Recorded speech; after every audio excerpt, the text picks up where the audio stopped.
Hey everybody, I'm Tom Vasel. I'm Chris Yi.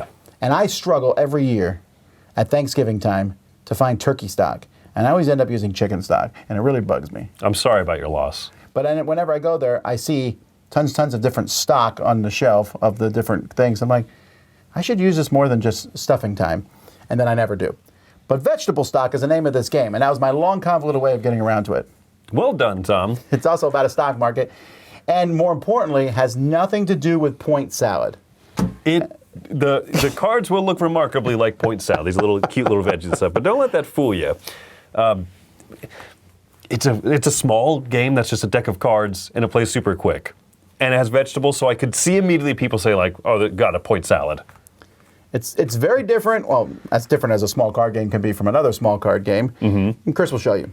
Here's the setup for a game of vegetable stock. You'll see that there are 5 vegetables here worth different amounts at the start of the game. Eggplants are worth 0 because they're terrible, and corn is worth 4 because it's the most amazing vegetable out there. Also, it's a grain, but that's okay. Included in the game is this rules card, which actually contains all of the rules to the game on a single card here, including some variant rules here on the side. The game takes place over 6 rounds. You're going to deal out cards here from the vegetable deck, equal to the number of players plus 1. And starting with a random first player, they're going to be taking one of these cards. They'll choose one and keep it in front of them. The next player is going to choose one, keeping it, and continuing around the table. Now, once all 4 players have taken a card, the remaining card is going to bump the vegetable prices 1 step for each one that's showing. So carrots would go up 2 steps, corn will go up 1 step. And now if this were the end of the game, players would multiply the value of the vegetables that they've taken times the ending values of all of these stocks here, or the vegetables here. The next round is going to continue. The first player passes to the next person. You're going to set out number of players plus 1 cards again, and you're going to continue the draft starting at the new first player and continuing along this way. Now you can see in this case, eggplant is going to move up 2 steps. But because carrots are already all the way at the top, there's going to be a crash, and carrots will reset down to 0.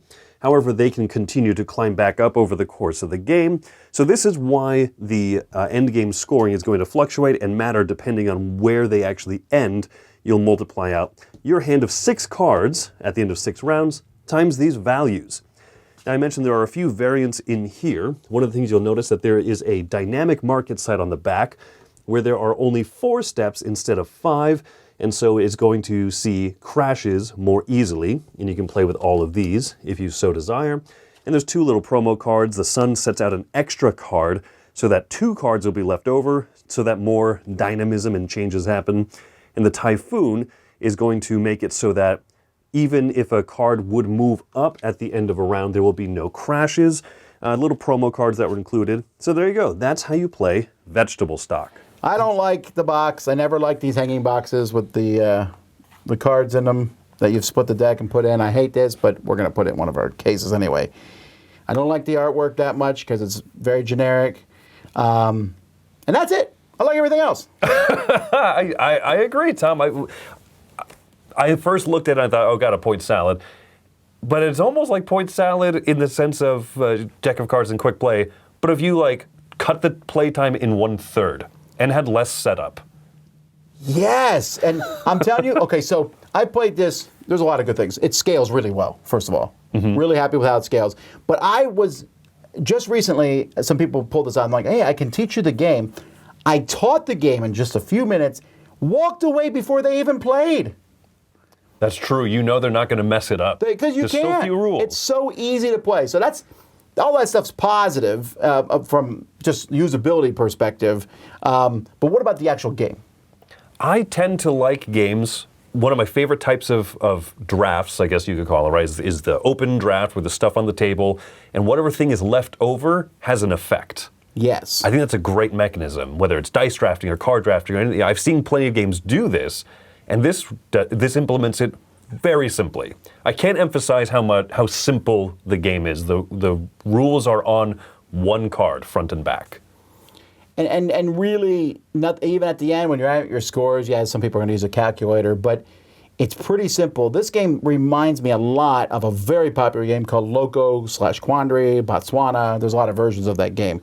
And in that game, you're collecting something, and its point value is going to change at the end. This is the exact same thing, except here, in that Botswana game, there's only going to be 1 point value. So if I play the 5 at the beginning of the game, it's not going to be 5. Someone's going to play another number on top of that. In this one, it's cycling, and I need to stop the bicycle wheel at the right point to make it worth it for me. But I control that with everyone else. If I have a lot of corn, and in the last round or two of the game, there's one card with corn, I'm taking that so that the price doesn't go over. Right. I love that very simple crash mechanism. It just keeps climbing up. That feels really good. You start to kind of, if you're a card counter, there's enough variety in the cards that I don't think you could really count it that well. So I think you just kind of play by feel. It's such an easy breezy game that I take this because I feel like Eggplant's going to be good at the end of the season. You don't really know, but you can kind of feel a lot of Eggplants have come out, so I bet the last hand there's not going to be like 4 Eggplant cards, and everybody agrees not to take one so that it goes over and crashes. But you can take that risk. And there's a little bit of talking in the game, like if you don't take that card, I'm going to take that card, things like that. I find the whole thing to be fascinating, and I'm going to say it's one of the best little card games to come out last year. Hands down. I'm going to play this game in a few years. Yeah, which is more than I can say about a lot of this card game is clever. Even a lot of big games, I think this is really good. I don't know if I'll come back to it. Chris really pushed this. He was like, and I was like, I don't know. I'm always very suspicious of little card games that are pushed on me because sometimes you can make them sound better than they are, but I really like this one. I'm giving it an 8.5. That's how much I think it's good. I do wish it was a better package. I do wish it looked better. I wouldn't even care if they jettisoned the vegetable theme, period. Sure. I know it makes a fun pun name, Veggie Stock, but it's just that easy and quick to play.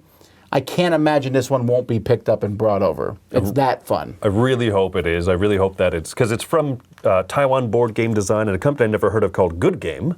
So, well, you know it Fortunately, is. it is. Otherwise, I would have been like, not. But right.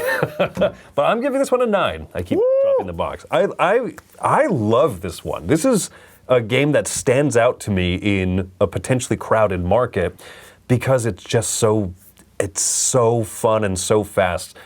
6 turns and then you're done. That's it. But also the fact that I can play this with my kid. I can play this 2 players all the way up to 6. Like you mentioned, it scales very well. At 2 players, instantly it starts feeling like an I split you choose. Yes. I take this one, you deal with these 2. And with 6 players, it still works just as well. It's very surprising, but it's fun to go last. You get to make a fun decision at the end. It's fun to go first to say, no, I'm definitely getting this card. Everyone else fight over the last scraps. I love it. Well, there you go, folks. That's Veggie Stock. Until next time, I'm Tom Vasel. I'm Chris Yi. Let's eat some veggies.